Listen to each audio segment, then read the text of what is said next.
Pinutol naman ng China ang pagbobomba ng tubig ng kanilang Coast Guard sa mga mangingisdang Pinoy sa Panatag Shoal.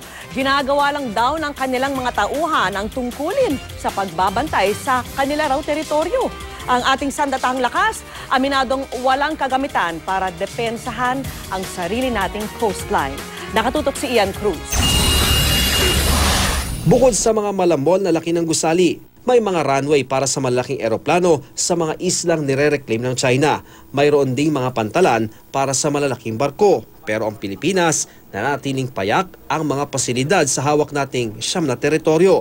1970s pa nang gawin natin ang runway ng Pag-asa Island. Ngayon, malaking bahagi na ng runway ang sira. Simple lang din ang tirahan ng mga sundalo na nasa teritoryo natin sa West Philippine Sea. Ang China merong resources, tayo wala tayong resources. Kung meron lang tayong resources na imamatch natin ng China, China will exercise self-restraint in doing such kind of reclamation activities. But we lost our chance already. In the 1970s, tayo ang pinaka-aggressive countries. Pinapasabog natin yung mga markers na tinatayo ng ibang claimants. Dahil sa isinampang kaso sa Arbitral Tribunal, diplomasya ang pinairal ng bansa. Ang Philippine Coast Guard, aminadong off-limits muna sila sa West Philippine Sea, sa Bahaw de Masinloc kung saan binomba ng tubig kamakailan ang ating mga mangingisda.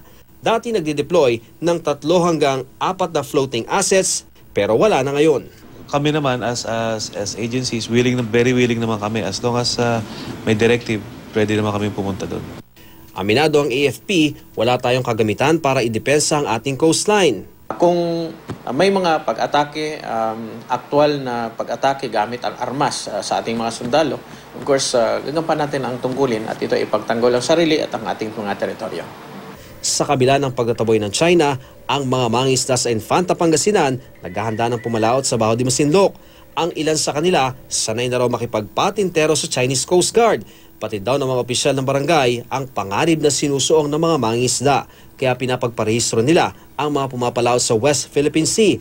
Ayon na rin sa utos ng Bureau of Fisheries and Aquatic Resources o BFAR. Ayaw kong ilagay sa balag ng alanganin ng ating mga mangingisda. Kaya nga ang payo ko sa kanila, kapag meron ng nakikita silang perceived danger, mas maganda na umiwas na lang muna. Samantala, sa susunod na linggo, inaasang bubuksan na ang National Coast Watch Center. Ayon sa source ng GMA News, may tulong daw na ibinigay ang Amerika para dito. Magiging aktibo ang center, lalo na sa pagmamonitor ng sitwasyon sa West Philippine Sea. Ian Cruz, Nakatutok, 24 Oras.